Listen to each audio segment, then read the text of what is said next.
Nós estamos nessa série Luz, né? Amor e Vida, através de 1 João. Nós vamos expor todos os versículos da carta de 1 João. O Hector fez de forma muito incrível, muito polida, né? Alguns de nós estávamos conversando durante a semana, estamos ainda pensando sobre, né? De toda essa questão da supremacia do Evangelho, do poder do Evangelho na vida do ser humano, de como isso afeta a nossa relação com o divino de forma de transcendência, mas também mexe de forma não somente vertical, mas horizontal diante da comunidade. Não tem como escolhermos uma. Não tem como ficarmos só com uma. Isso é revolução. Em dias que nós vivemos, o qual o Evangelho tem sido deturpado de tantas formas, o qual o Evangelho tem tomado formas o qual não condiz mais, de vários outros lugares, não condiz com o verdadeiro Evangelho de Cristo. E então nós temos esse chamado a olharmos e voltarmos para as Escrituras, e voltarmos para o Evangelho simples de Jesus Cristo. Então, nessa noite, né, nós vamos olhar sobre a verdade sobre Deus, o pecado e mais uma vez sobre o Evangelho. Mais uma vez sobre o Evangelho? Vai ser mais uma vez até o fim. Já que esse Evangelho não é somente a porta de entrada, mas é o caminho que nós devemos prosseguir, não vai ser um problema. Até mesmo porque o quanto mais a gente ouve do Evangelho, quanto mais a gente ouve da obra de Cristo na cruz e na ressurreição, tende a mexer com as nossas afeições, tende a mexer com a nossa forma de pensar e tende a mexer com as nossas relações. Então, eu gostaria de ler o texto. Nós vamos abrir em 1 João, capítulo 1, do versículo 5 até o capítulo 2, versículo 2. E nós vamos então orar e nós vamos refletir e expor as Sagradas Escrituras. 1 João, capítulo 1, a partir do versículo 5, diz assim: Esta é a mensagem que dele ouvimos e transmitimos a vocês. Deus é luz, nele não há treva alguma. Se afirmamos que temos comunhão com ele, mas andamos nas trevas, mentimos e não praticamos a verdade. Se, porém, andarmos na luz, como ele está na luz, temos comunhão uns com os outros. E o sangue de Jesus, seu Filho, nos purifica de todo pecado. Se afirmamos que estamos sem pecado, enganamos a nós mesmos, e a verdade não está em nós. Se confessarmos os nossos pecados, ele é fiel e justo para perdoar os nossos pecados e nos purificar de toda injustiça. Se afirmamos que não temos cometido pecado, fazemos de Deus um mentiroso, e a sua palavra não está em nós. Meus filhinhos, escrevo-lhes essas coisas para que vocês não pequem. Se, porém, alguém pecar, temos um intercessor junto ao Pai, Jesus Cristo, o justo. Ele é a propiciação pelos nossos pecados, e não somente pelos nossos pecados, mas também pelos pecados de todo o mundo. Vamos orar. Senhor, nós nos achegamos diante de Ti mais uma vez, Senhor. E mais uma vez eu oro e peço para que o Senhor nos dê santo temor ao nós nos estarmos diante das Sagradas Escrituras, Senhor. Eu oro para que seja um lembrete para alguns de nós, eu oro para que seja uma convicção para muitos de nós, eu oro para que seja uma revelação para muitos de nós, Senhor.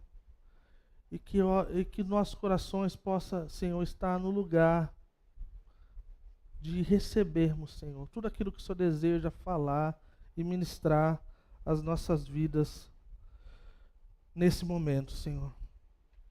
No próprio nome de Jesus Cristo, nosso Senhor, nós oramos, Senhor. Ministra a Tua palavra aos nossos corações, Senhor. Em nome de Jesus. Amém.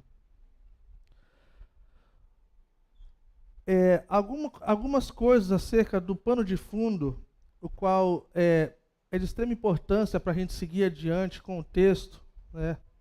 O Hector explicou de forma bem resumida, né? Mas o autor do livro é João, né, o apóstolo João, aquele também conhecido que era muito íntimo de Jesus, que reencostava sua cabeça no colo, no peito de Jesus. Ele é aquele a quem ele se referia como Jesus amava, né? Então ele se auto-apelidou, eu sou aquele a quem Jesus amava. Então assim, cara, vamos dar um crédito, né, pro cara se dá um apelido desse, né? Tipo assim, o cara pensar, cara, vou me chamar de Kaká. Pode me chamar de Kaká. A partir de agora você pode chamar aquele que é amado de Jesus, aquele que Jesus amou muito, né? É outro negócio. Nossa, fazia tempo que não tinha trem, né, cara?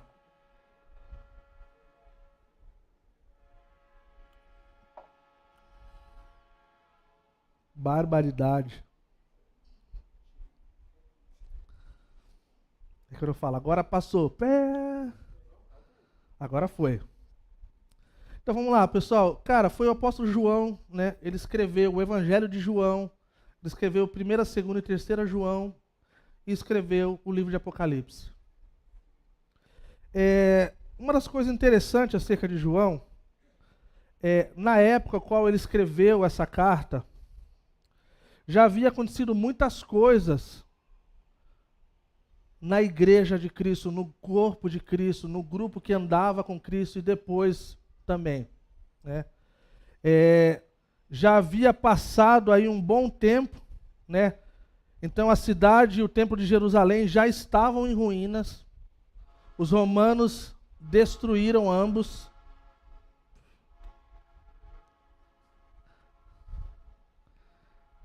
Em 70 depois de Cristo, né? Então Roma era a capital do Império Romano. Havia um homem chamado Titus Flávios Domiciano, que era quem liderava. Todos eles acabavam com o nome de César. É uma coisa interessante, né? Então era uma coisa interessante ser chamado César naquela época. Hoje em dia não remete tanto a como era. Havia se passado 50 anos desde que Deus derramou o Espírito Santo sobre o povo de Deus, sobre o povo de Jesus, onde a gente conhece e ouve a história de um grande avivamento, né? Os primeiros acerca da igreja primitiva, né? Os cristãos já haviam enfrentado a primeira perseguição sobre o imperador, né, Nero, e cerca de 20 anos, né, eles viveram isso, e logo então, diante desse tempo, seguiram a segunda perseguição diante, né, de Domiciano. E aí a gente vê o contexto diante desse tempo. Era um contexto que já havia acontecido perseguição, estava para acontecer.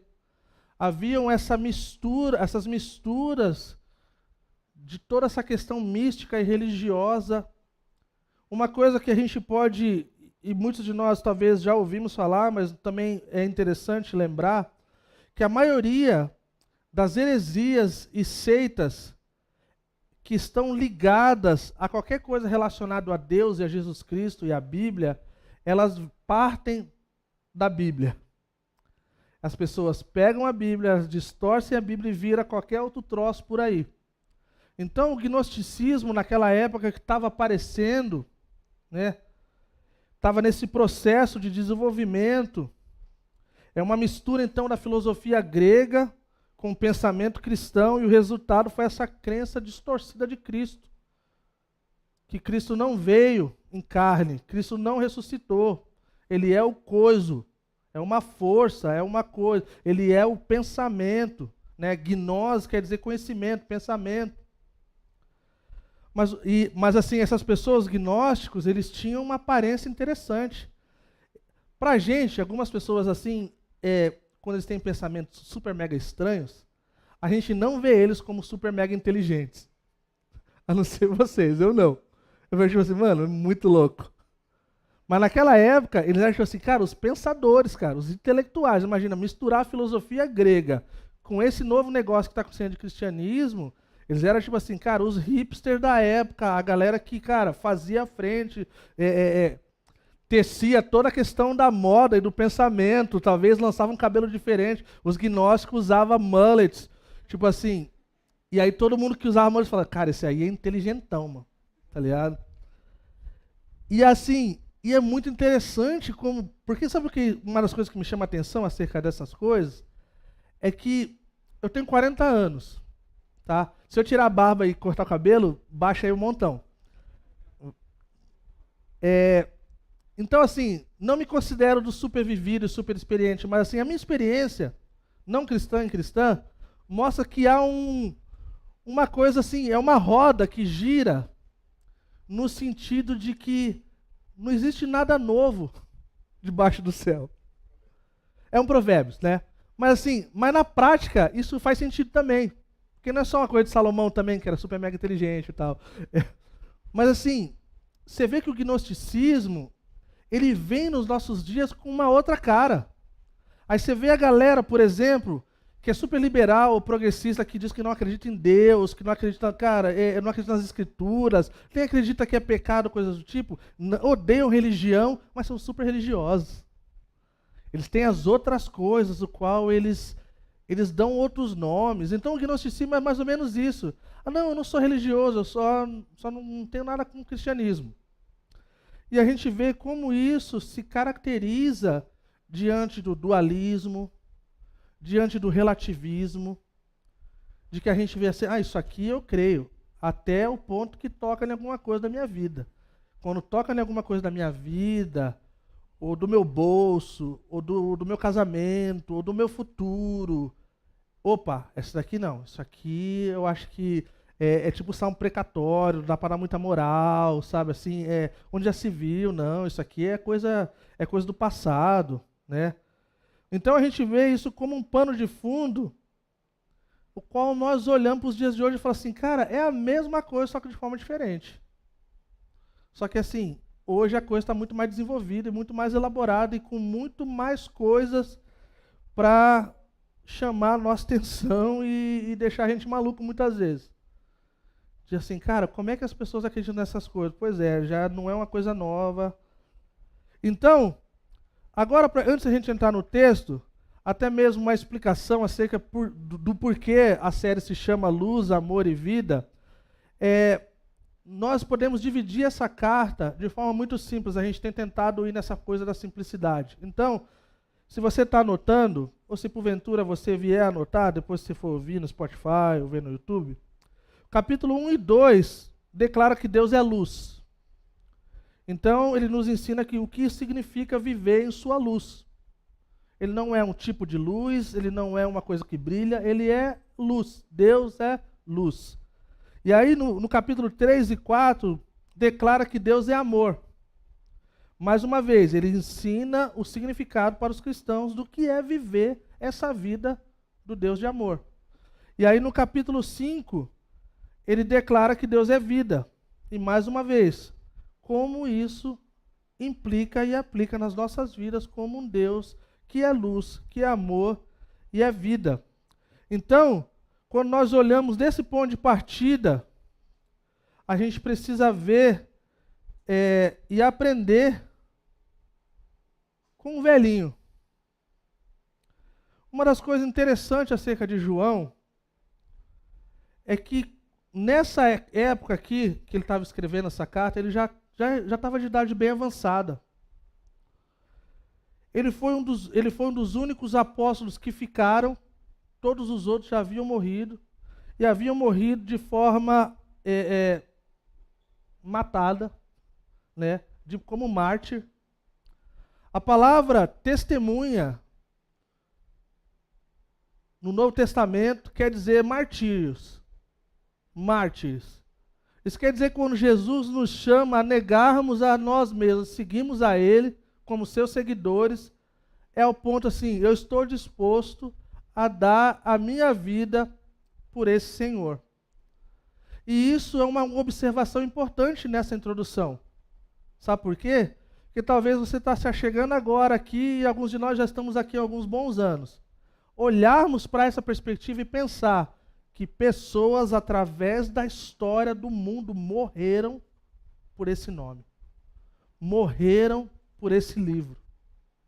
E essa é uma das coisas mais preciosas que nós temos. E nós estamos dispostos a ir até o fim com esse livro. Estamos dispostos a ir até o fim com o nosso Senhor. E João, então, estava nesse tempo da vida dele. Alguns debatem entre seus 90 e poucos anos aí. A história fala que, diante da perseguição, ele foi jogado num caldeirão com óleo fervendo. E ele não morreu. E isso assim, cara, a gente já ouviu alguma história dessa daí, cara. Teve um negócio da fornalha, colocaram 3 caras com nome estranho lá, e apareceu uma 4ª pessoa, cara. E, tipo assim, cara, então ele sai desse negócio, foi deep fried, né? Não sei como é que saiu torradinho, só sacudiu, depois a casquinha saiu, não sei. Mas assim, logo depois ele vai, como parte dessa perseguição, ele vai aparecer numa ilha, na ilha de Patmos. E é onde a gente tem a revelação do Apocalipse. Então, qualquer tipo de intento maligno contra o povo de Deus resulta em glória para Deus. Então vamos pensar, vamos matar esse cara, joga no óleo, pum, não morreu. Cara, a galera lá, todo mundo viu, falou, cara, esse cara não morreu. E agora? Como é que explica isso? Ah, tá bom, vamos dar um filme, vamos jogar ele numa ilha onde a galera que fazia coisa errada era presa, sei lá, era escravo, coisa do tipo, o cara chega lá, tem a revelação de Apocalipse. E aí, todos os planos do maligno são frustrados mais uma vez, e Deus é exaltado, Jesus ganha a glória. E então a gente chega ao texto. Lá do começo, versículo 5. Essa é a mensagem que dele ouvimos e transmitimos, ou anunciamos.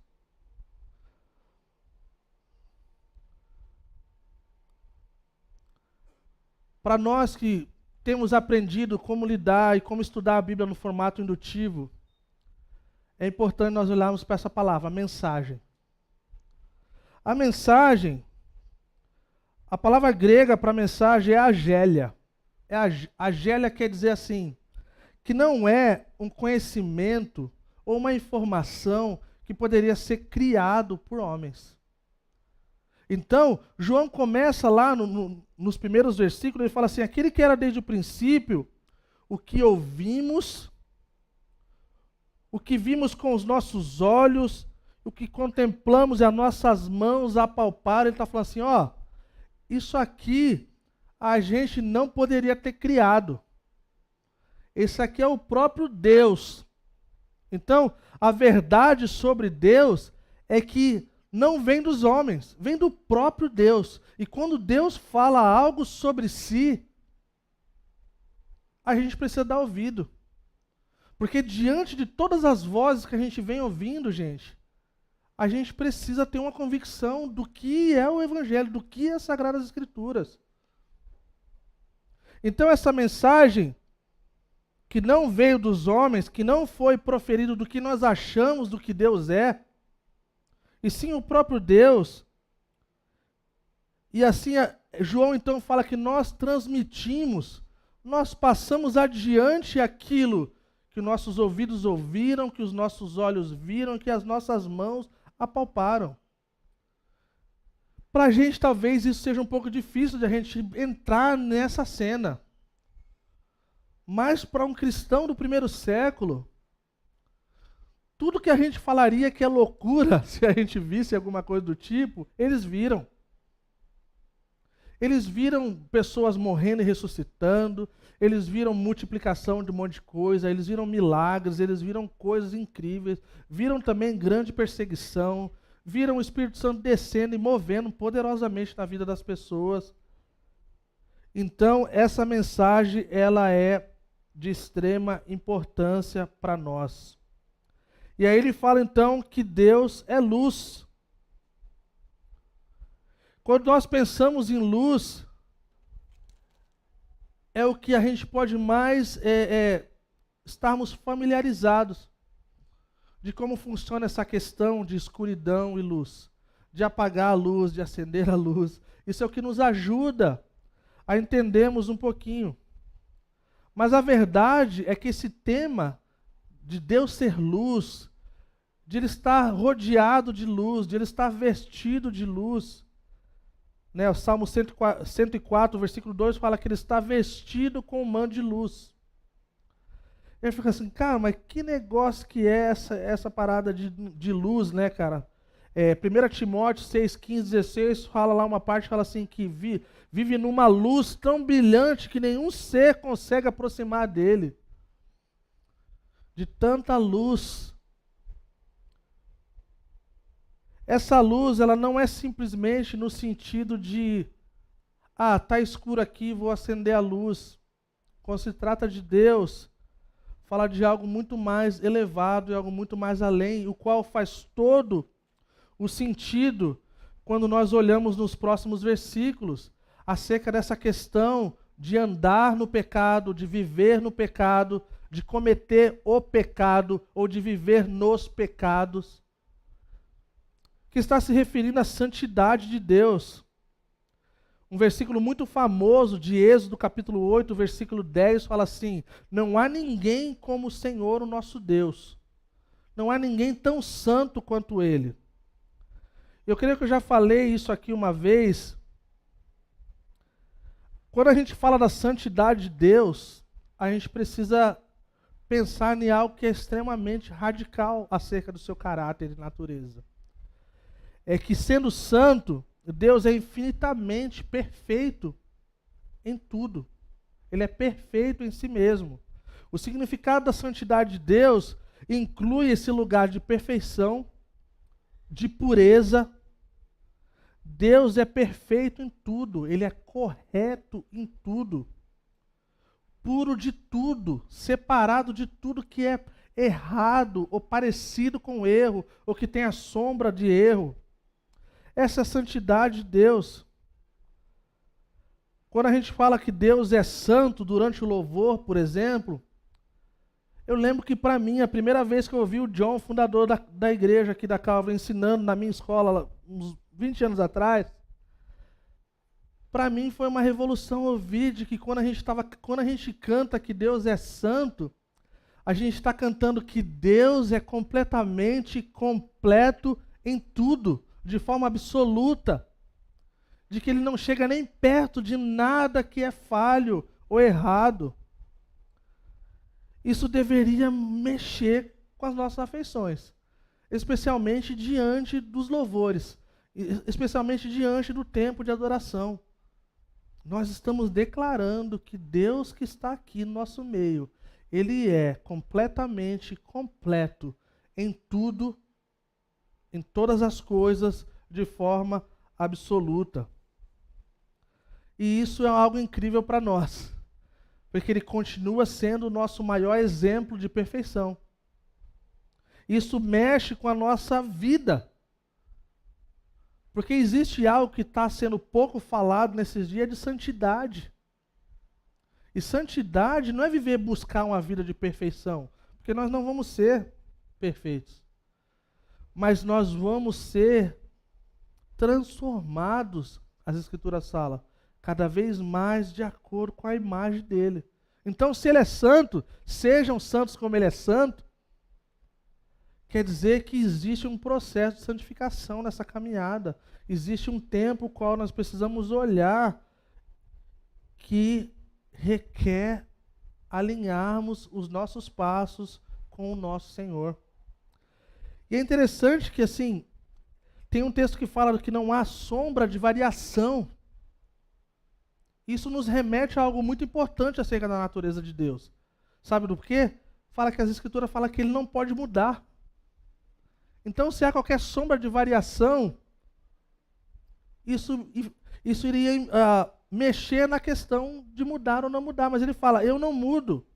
Ele não pode mentir, Ele nunca mente, Ele não precisa negar a si mesmo, Ele não pode negar a si mesmo, porque, cara, Ele é perfeito. Nós que precisamos. Nós somos infiéis, Ele é fiel. Se formos infiéis, Ele permanece fiel, pois Ele não pode negar a si mesmo.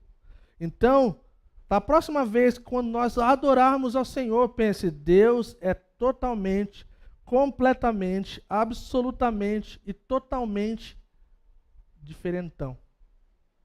Essa é a palavra, essa é a tradução do hebraico. O diferentão. É verdade, gente. Não tem uma expressão melhor que isso. O diferentão. As Escrituras falam sobre várias coisas acerca disso. Nós vemos os anjos cantando, Santo, Santo, Santo. Nós vemos os profetas falando da santidade de Deus. A gente vê através dos salmos, os salmistas falando do esplendor, da glória, da santidade de Deus. De quão incomparável, de quão inigualável Ele é. Então é dessa mensagem que nós estamos falando. É uma mensagem muito pesada. É uma mensagem de muito peso. Nele não há escuridão, nele não há imperfeição. Ele é diferente, não há nenhuma partícula. O sentido aqui é que não há nenhuma partícula de escuridão nele. Ele não sabe o que é escuro. Ele nunca foi dormir um dia e a luz estava apagada. Nunca teve medo do escuro. Coisa boa. Eu durmo de luz acesa até hoje quando eu posso. Aqui, eu afirmo que não é medo.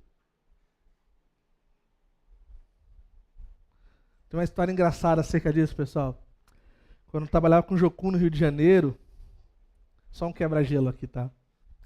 E aí, assim, cara, eu não tenho medo, é um costume, sei lá. Eu já fiz muito mais outras coisas que dão muito mais medo, assim, essa coisa de dormir com... Mas, assim, alguém invadiu a base. E aí começou a rolar as mensagens assim, cara, tem um cara entrou aí, cara, vai dar ruim, sei lá, o cara vai roubar a base, ou sei lá, mano, vai dar ruim. E aí, cara, juntou, sempre tem uns caras valentes, né, assim, não, vamos lá, então, vamos acertar essa parada. E aí eles foram pro dormitório masculino assim, cara, só tinha um quarto com a luz acesa, 3 horas da manhã. Assim, cara, vou meter o pé na porta, vamos catar, mano. Cara, foram na maciota, assim, daqui a pouco eu meio que dou uma acordada, assim, ô, o que vocês estão fazendo aqui, cara? Aí, mano, amanhã a gente te explica, mano. Só vai dormir e apaga essa bendita luz, mano. Acabou que não tinha bandido nenhum. E essa história fica até hoje de zoação e quem sabe um dia na minha autobiografia. Mas uma visão correta de Deus nos traz uma visão correta de nós. Então, quando nós olhamos nessa perspectiva do que é luz e do que não é, isso mexe com a gente. Assim como o Hector falou no domingo passado, que não existe essa questão de dizermos que estamos bem com o Senhor, mas não temos nada com a comunidade, e até mesmo a coisa contrária, elas não funcionam, elas são excludentes. A mesma coisa é acerca da visão do que Deus fala de si. Se nós entendemos errado isso, mais uma vez, erraremos em tudo, não entenderemos. E muitas vezes o nosso pensamento, ele se torna uma coisa estranha acerca das Escrituras. Alguém disse uma vez, não é o pensamento constante dos seus pecados, mas a visão da santidade de Deus que torna os santos conscientes da sua própria pecaminosidade. Então não é assim simplesmente um pensamento constante dos pecados, mas a visão de como Deus olha o pecado. Não é como o pregador tal, o fulano de tal, o famosão de tal fala, não é. É acerca do que Deus fala, o que Deus chama de pecado, o que Deus chama de santidade, o que Deus chama de vida. Então a verdade sobre Deus é isso, é que Ele é luz, e nele não há trevas. E a mesma coisa deve ser com o seu povo. Existe um povo que se autodenomina cristão, mas que não vive uma vida de acordo com luz. E é isso que João, então, está lidando com isso. Então, quando nós olhamos a verdade sobre Deus, é isso, é que Ele é luz. Ele é o diferentão, Ele não se iguala a nada que nós conhecemos. É tão difícil para a gente conseguir compreender tamanha santidade. Nós lembramos e ouvimos que Moisés queria ver a bondade do Senhor. Então ele se esconde na fenda da rocha para o Senhor passar, para ver a glória do Senhor, que não podia ver com os olhos naturais, o qual nós morreríamos, porque no nosso dia mais santo, nós estamos eliminados dessa categoria de não haver nenhuma coisa errada. E aí então, a gente olha, versículo 6, se afirmamos que temos comunhão com Ele, mas andamos nas trevas, mentimos e não praticamos a verdade. Então, a palavra comunhão aqui é uma palavra muito conhecida de muitos de nós, é koinonia. Koinonia virou um monte de coisa nos dias de hoje. Koinonia virou o rolê da pizza, virou o rolê do burger, o rolê do hot dog, seja o que for. Tem como ter koinonia diante disso? Tem, gente. Não tem problema. Só que não é isso em si. Essa comunhão, ela é ao redor da mesa, ela tem uma centralidade. E se a gente fosse fazer uma primeira pergunta diante desses tempos de comunhão e de coisas que nós temos juntos, o que é o centro da mesa? O que acontece ao redor da mesa? É uma coisa que Cristo é o centro? É uma coisa que são conversas temperadas, conversas que edificam, conversas que exaltam ao Senhor e nos edificam? Então ele fala, se afirmarmos que temos comunhão com Ele, essa comunhão, ele fala, né, é com o Pai, é com o Filho, é com o Espírito. É viver essa vida de uma relação saudável, onde a gente entende a verdade de quem é Deus. E quando a gente entende a verdade de quem é Deus, antes de nós olharmos da verdade sobre o pecado, é saber que Deus, ele não pode ser comprado. É que Deus, ele não aceita barganha. É que ele não fica alucinado ou empolgado, assim, no sentido assim, de assim, caramba, esse meu filho aí, essa minha filha, eles são fora da curva. Tipo assim, nunca vai acontecer isso, cara. Tipo assim, nossa, o coração deles ali, nossa, é diferente. Os meus outros filhos ali é mó difícil, cara. Mas esses daí estão... Essas coisas, elas mexem com a forma que a gente olha. Então, quando a gente pensa no nosso dia a dia, e eu vou fechar lá na frente nessa coisa de nós entendermos o preço que Cristo pagou por nós e o quanto isso deve nos levar não a um lugar de orgulho ou de um falso entendimento, mas aos nossos joelhos, a um lugar de intimidade, a um lugar de humildade, e falar assim, caramba, qualquer tipo de preço que precisava ser pago, foi pago por mim. A música antiga lá do Asaf, eu sei que foi pago um alto preço. Mas foi um alto preço mesmo. Então vamos lá, vamos seguir adiante. Não tem como ter uma coisa ou outra, só dá para ter o combo. Essa é a verdade acerca do Evangelho. Se dissermos que temos comunhão com Ele enquanto andamos na terra, mentimos e não praticamos a verdade. Então, assim, essa mentira, ela tem um efeito danoso. Que acho que a pior coisa, não tem a pior, uma das coisas que são ruins e que são piores, é nós acharmos que estamos vivendo uma vida que agrada a Deus quando não agrada. Já viu pessoas que eles falam assim de forma muito orgulhosa de como estão vivendo para Deus, e você fala assim, acho que não entendeu, assim, não é por aí, não é assim. E a gente tem essa capacidade de pensarmos dessa forma e por isso há necessidade de essa comunhão com os irmãos e com as irmãs. É nesse lugar onde a nossa teologia é lapidada, é nesse lugar onde os nossos corações são lapidados, coisas que nós achamos que são, que não são, coisas que não são, que nós achamos que são. E aí então, para falar sobre pecado, a gente precisa dar nome às coisas, né? Então, de forma básica, o pecado ele é uma rebelião contra Deus. Você está perguntando, cara, o que é pecado então? É uma rebelião contra Deus. É uma violação das leis de Deus.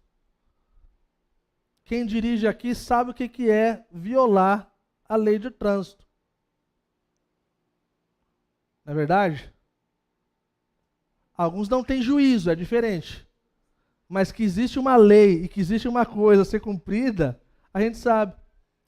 E uma convicção desse cumprimento dessa lei é quando chega uma cartinha na sua casa. Aí não importa o quanto você crê que você não passou, que você estacionou ou não estacionou. Cara, você pega o negócio, você fica boladão da vida, vai de R$ 100 a vários trocentos reais, uns pontinhos na carteira, pessoas que perdem a carteira por isso. E aí, não dá para você ir assim, nossa, eu não sabia disso, me perdoa. É raramente que a gente não sabia. A gente sabe. Então, nós olhamos como a rebelião contra Deus, a violação da lei de Deus, falha em estar à altura do padrão da justiça de Deus. E essa é uma das coisas incríveis acerca do cristianismo e do evangelho de Cristo, que não é acerca da nossa performance. A nossa performance no sentido de vida, ela é de extrema importância. Nós vivemos uma vida, ela é importante. Só que ela não é a lei. Ela não é aquilo que faz com que a gente consiga conquistar a graça de Deus, o favor de Deus, o amor de Deus. Não é. Então nós nunca conseguiremos atingir esse padrão é muito alto. Então, algumas pessoas falam assim, que aqueles que querem viver de forma rígida e religiosa, eu não consigo atingir esse padrão, então é melhor eu dar meia volta e viver a vida. Já que eu não vou conseguir mesmo. Ou a gente pode falar assim, eu não consigo, é verdade, por mim mesmo não consigo, mas Jesus pagou o preço por mim, Ele está provendo todo o caminho para que eu possa viver uma vida que mesmo que imperfeita, que mesmo que não seja um alto padrão de acordo com o dele, mas que a gente está bem. Que eu estou ok diante dele e ele está ok com a vida que eu estou escolhendo viver diante dele. Então a gente vê que isso aqui se aplica para 3 tipos de pessoas, né? Do versículo de 6 a 10, por exemplo, né? Vamos lá, versículo 7. Se porém andarmos na luz como ele está na luz, temos comunhão uns com os outros e o sangue de Jesus, seu Filho, nos purifica de todo pecado. Se afirmamos que estamos sem pecado, enganamos a nós mesmos e a verdade de Deus não está em nós. Então, indo por partes aqui, a gente vê 3 grupos de pessoas. Primeiro grupo é as pessoas que afirmam estar em comunhão com Deus enquanto permanecem no pecado. Nós já vimos domingo passado, não precisa elaborar muito acerca disso. Não tem como. É um esforço que não vale a pena. Não, é um engano. Não tem como. Porque ele não compactua com as trevas. Nele não há trevas e não tem como seguirmos dessa forma. Então, esse grupo ele afirma que está compartilhando uma vida comum com Deus, mas Deus é luz e nele não há trevas. Não, acabou. Ponto. Andar nas trevas, né, é uma metáfora de praticar o pecado como estilo de vida. Andar, viver, ou estar andando. Então, algumas vezes aqui a gente tem dificuldade, né, nessa carta, porque no português não é muito claro quando é pecado no singular e quando é pecado no plural como um padrão de vida. Mas assim, conforme os verbos que vêm antes ou coisa do tipo, a gente consegue entender de andarmos, né, coisa desse tipo. Mas o seu estilo de vida, entretanto, não está de acordo com as reivindicações. Eles estão andando nas trevas, então é algo contínuo, é algo habitual. Então, essa questão da escuridão é algo que é oculto, é algo que obscurece. E isso é uma coisa que não tem como ter comunhão com Deus e até mesmo na comunidade.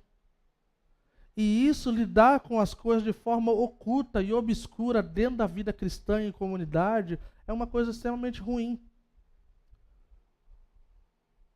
As pessoas que normalmente andam nas trevas, elas não vivem de forma honesta e aberta. Elas têm dificuldade de expressar suas fragilidades. Elas têm dificuldade de entender que está ok sermos pessoas falhas. Não é ok nós nos darmos aos nossos prazeres e paixões. Não é ok isso. Mas é estarmos ok com a realidade de quem nós somos, pessoas falhas. A esposa do meu pastor costumava dizer que o ministério no Brasil era ensinar, o ministério dela no Brasil era ensinar as mulheres brasileiras o quão pecadoras elas eram. De entenderem que nós somos pecadores e por isso que nós precisamos de um redentor. Então, viver essa vida em trevas, viver essa vida oculta e viver essa vida de falta de honestidade devido à nossa vida dentro da comunidade é uma coisa danosa. A Andréa Vargas, alguém muito conhecida no Brasil, que lida com várias questões de sexualidade e vícios e coisas do tipo, ela fala normalmente onde há uma exaltação fora do normal na comunidade, que fica visível essa questão do ocultar, do viver uma vida não honesta e aberta. Ela fala assim, eu consigo ver de longe, tem coisa ali. E é impressionante. É impressionante por quê? Porque nós precisamos de pessoas. Nós precisamos confessar diante do Senhor e nós precisamos confessar uns aos outros. É isso que as Escrituras falam. Então, quando alguém vier confessar algum tipo de pecado para nós, nenhum de nós aqui vai falar assim, nossa, esse aí foi demais. Esse aí eu não estava preparado para isso aí. Fomos surpreendidos mais uma vez. Ninguém vai falar assim, cara, só é diferente. Eu tenho uns aí que é diferente também. Então, vamos lidar com essa coisa. Vamos orar uns pelos outros. Vamos ter essa questão de confiar. Ah, mas eu confiei a minha vida e alguém não foi, não foi honesta, ou não guardou o coração, ou não guardou a minha coisa que eu... Cara, vamos lá. Vamos perdoar, vamos começar de novo, e começar de novo, e de novo. Amém? Então, quando nós olhamos para isso, nós sempre veremos essa questão de que não tem como afirmar, né? Quando nós estamos vivendo em trevas, não tem como afirmar que temos comunhão com o Senhor. Então é como se houvesse um veredito sempre depois que ele fala isso. É que tipo assim, mentimos e não praticamos a verdade. Pum, acabou. 1 João 3,9 fala assim que aqueles que nasceram da família de Deus não praticam o pecado, porque a vida de Deus está neles. Eles não podem continuar pecando, porque são filhos de Deus. Aí entra essa questão do pecado e do viver no pecado. A gente vai ver logo depois uma das razões do qual João escreve para que a gente não peque. Não tem ninguém aqui nessa sala que pode dizer, eu não peco. Se você falar, depois a gente vai conversar e vai ser dura a conversa. Teve uma conferência que alguém chegou no amigo meu e falou assim, cara, eu estou 3 dias sem pecado. Ele falou, cara, eu vou quebrar você no meio agora, você vai pecar, você vai ver, cara. Mas isso não é uma coisa que faz com que a gente entregue. Isso não nos leva à hipergraça. Tipo assim, quer saber? Já que eu não vou atingir esse padrão mesmo, eu vou viver a vida muito louca. Não é isso, é o contrário. É tipo assim, cara, isso parte o coração do Senhor. Aquele que fez tudo por mim. Aquele que prometeu que toda vez que eu me achegasse diante dele haveria perdão e purificação. Então os verdadeiros cristãos, eles caminham na luz, como ele está na luz. Significa refletir a santidade de Deus na nossa conduta, no nosso comportamento e no nosso estilo de vida. Seja nas escondidas, seja nas abertas, né? É viver uma vida que agrada o Senhor e que não precisa viver de aparência. Uma das coisas que eu achei muito legal, que eu ouvi esses dias conversando com um pastor amigo meu, ele falou assim, eu falei, cara, que conselho que você daria com pessoas que querem trabalhar com jovens no futuro? Ele falou para mim assim, poxa, eu não tenho muitas palavras profundas acerca disso não. Ele falou, mas uma das coisas que a gente tem vivido na nossa comunidade, e o feedback que a gente tem ouvido é que as pessoas podem vir e ser como elas são. Elas se sentem que elas são parte. Elas vêm elas não vêm armadas. E isso então, dentro de sermos o que nós somos, ela se depara com o Evangelho, então começa a experimentar a transformação de vida. Falei, nossa, que simplicidade legal de poder ser um lugar onde as pessoas possam vir e serem quem são. Em outras palavras, tipo assim, cara, se eu tenho dificuldade com alguma coisa, eu não quero esconder. Se eu tenho pecado na minha vida, eu não quero esconder. Já falei isso para vocês. Alguns de vocês não conseguem me imaginar alguém super explosivo. Mas, gente, se Jesus soltar o freio de mão, a coisa fica feia. Minha esposa sabe muito bem, meus filhos sabem muito bem. Então, o que isso faz com que o pastor faça? Gente, eu preciso de graça de Jesus. Eu preciso do perdão de Jesus. Eu preciso dos meus amigos para que lembrem, cara. A segunda pessoa afirma que não peca mais. Então, nós temos esse grupo, não temos pecado. A gente for olhar hoje, diante de tudo que a gente vem vivido, de coisa distorcida, do relativismo, coisa assim, a pessoa, cara, eu não peco porque nem existe pecado. Essa é uma das verdades, que não é absoluta.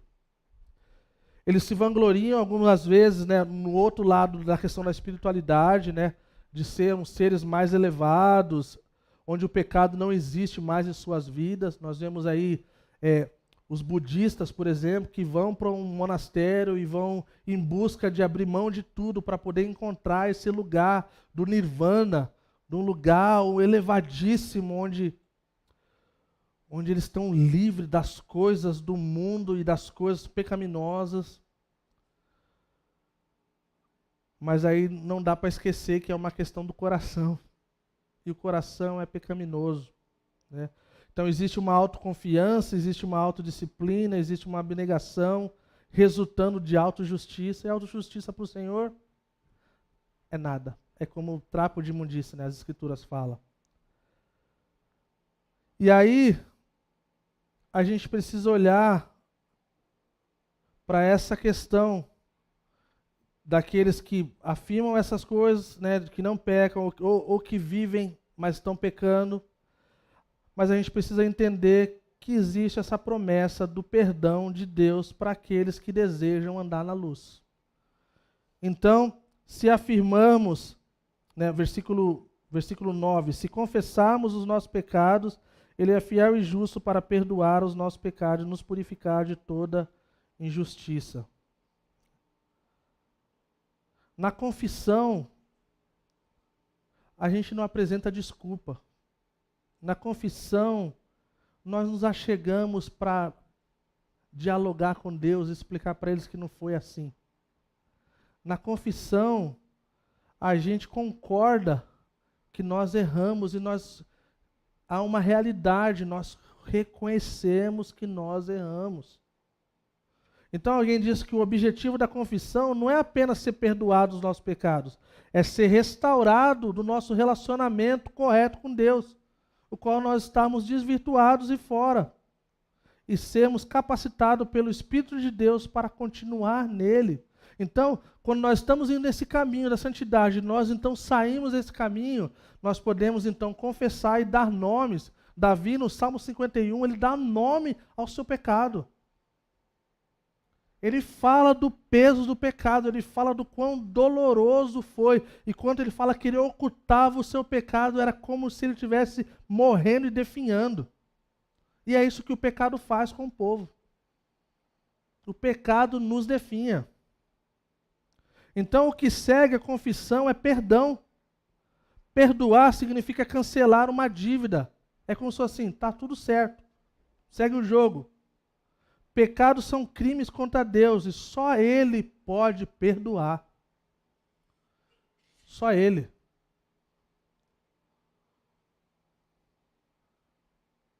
O que segue depois da confissão é a purificação. Fala que Ele nos purifica de todo o pecado. Não existe pecado grande para Deus que Ele não consiga fazer isso.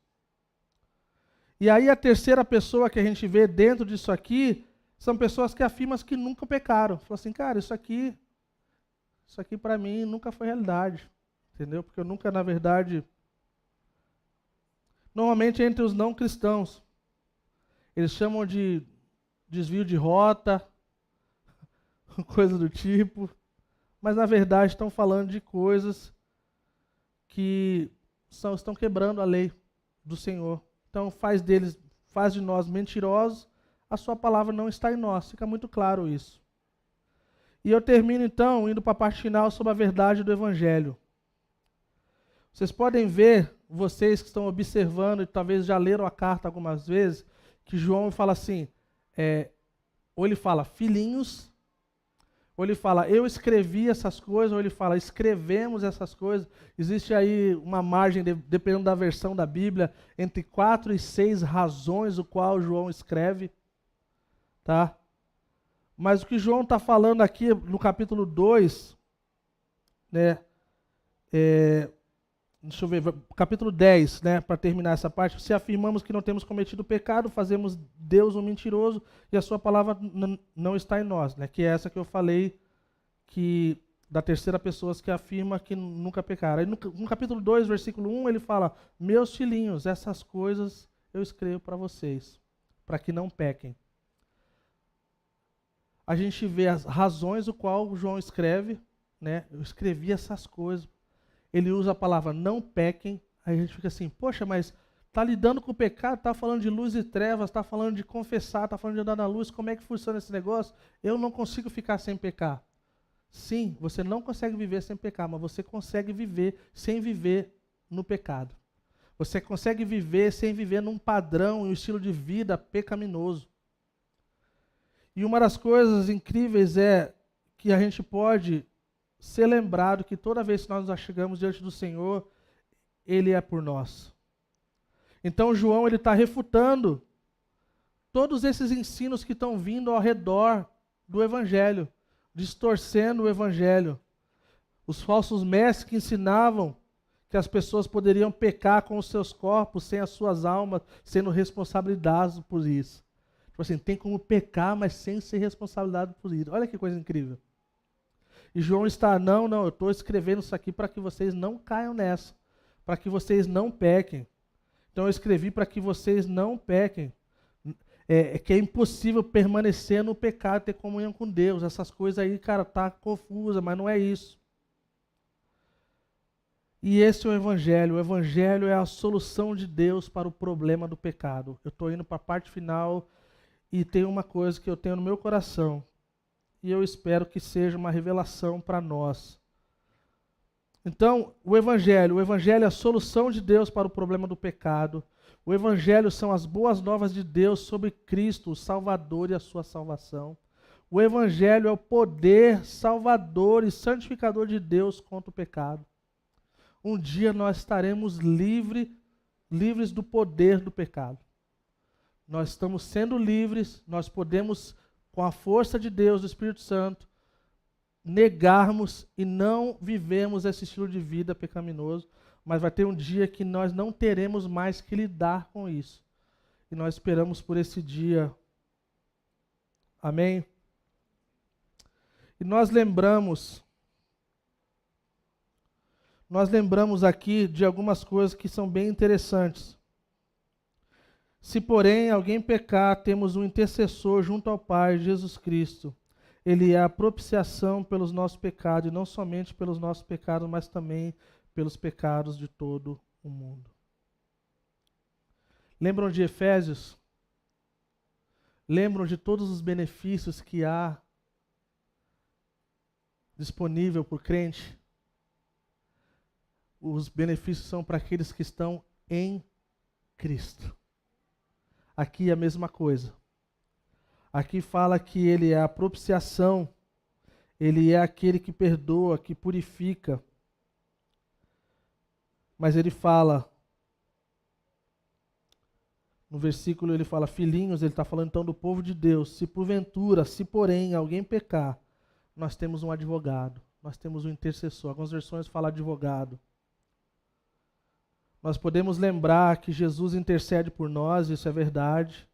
Nós podemos lembrar de várias outras passagens no qual Cristo, intercede por nós.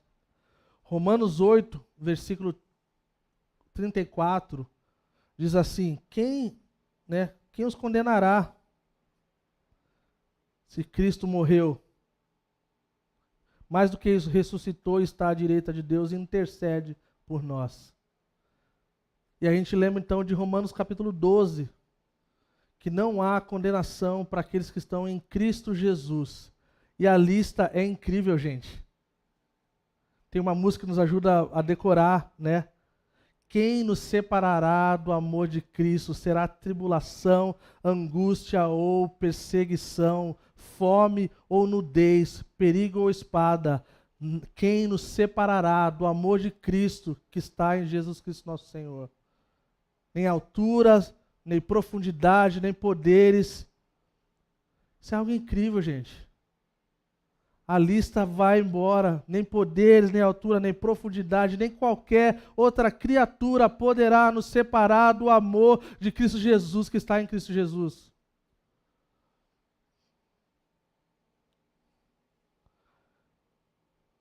A palavra propiciação é um termo teológico, né, de um sacrifício que suporta a ira de Deus e transforma em favor.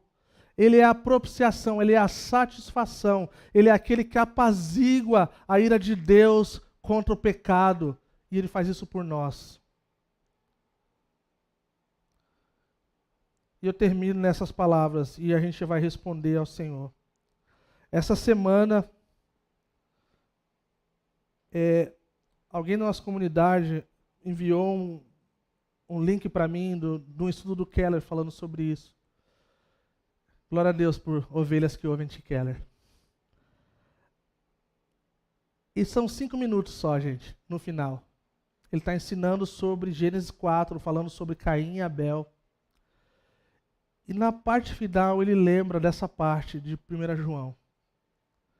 E é impossível, gente, é impossível ouvir aquelas palavras e não ter o nosso coração partido. De pensar de que existe uma compreensão do sacrifício de Cristo por nós, que talvez a gente não entendeu ainda. Quando Caim mata Abel, o primeiro homicídio nas Escrituras, você lembra como Deus chega para Caim? Ele fala assim: Caim, você é um assassino, você matou o seu irmão. Lembra como é que ele chegou? Ele fez uma pergunta. Falou: Caim, cadê o seu irmão? Lembra quando Adão e Eva pecaram? Como foi que o Senhor Deus apareceu para eles? Falando: poxa, eu tinha tantas expectativas com vocês, cara, vocês comeram desse fruto. Assim, cara, o que está acontecendo com vocês, cara? Porque vocês estão se escondendo. Isso mostra o caráter de Deus amoroso e compreensivo para conosco. E aí as Escrituras falam em Gênesis que o sangue inocente de Abel clama.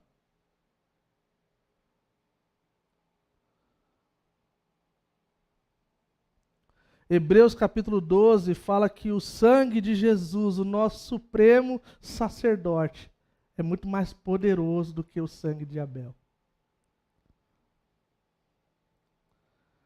Jesus veio ao mundo como o último Abel. Viveu no mundo rodeado de Caíns.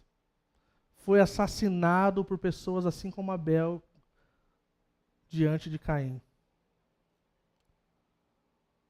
Ele morreu de forma injusta, mas por design.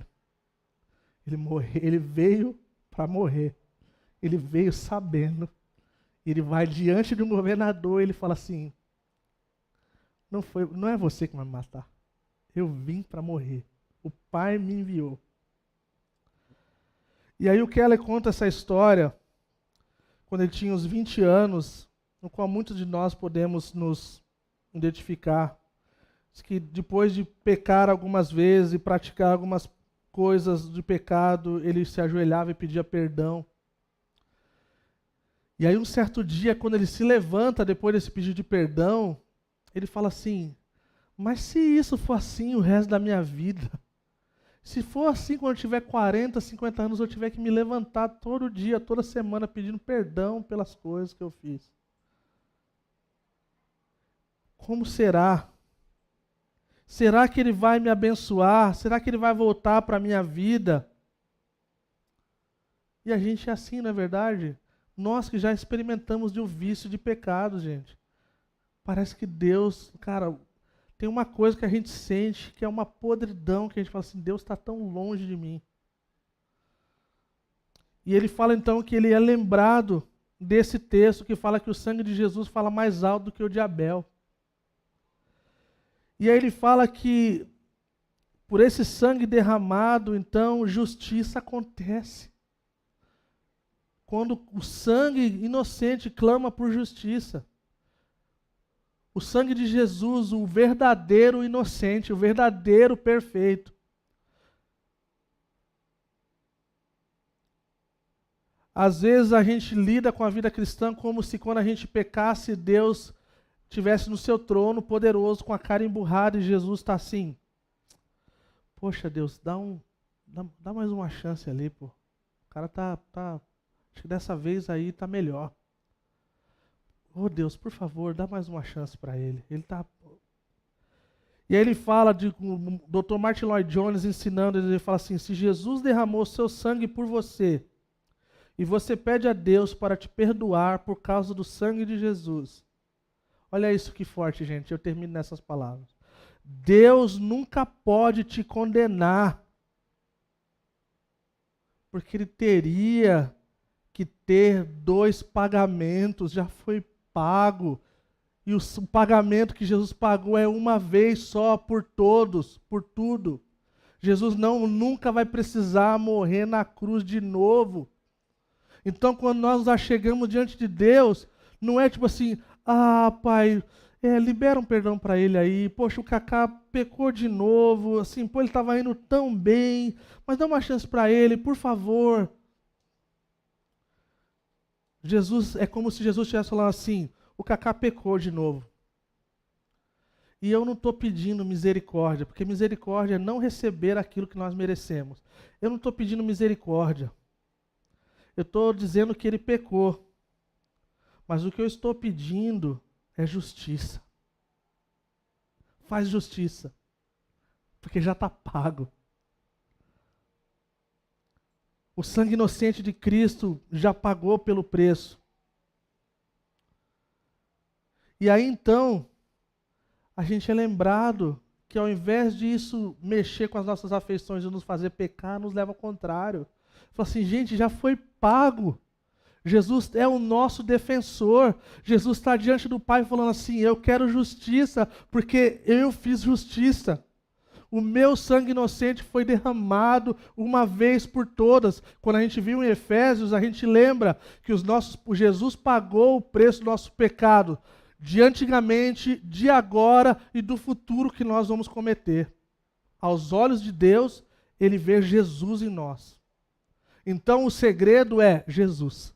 Se nós estamos em Cristo, nós somos novas criaturas. Se nós estamos em Cristo, não há mais condenação para a gente. Se nós estamos em Cristo, nós estamos sentados nas regiões celestiais. Amém? O Keller diz assim, se você sabe que você está seguro no seu amor, se isso te move de profunda afeição, isso pode até te levar às lágrimas, você não será como um Caim murmurando, mas se comparando com os outros. Não ficará chateado porque alguém parece estar sobressaindo sobre alguma coisa que você não está. Sua identidade não estará mais firmada nas coisas que você faz ou na sua performance. Terá uma segurança. Você se tornará um doce e amável Abel, não um murmurador e assassino como Caim. Nós queremos isso, não é isso que nós queremos de verdade? O mundo precisa de pessoas como Abel, pois o mundo que nós vivemos está lotado de Caim. Matando uns aos outros, deixando o pecado subir às alturas, se aproveitando uns dos outros, e a lista segue.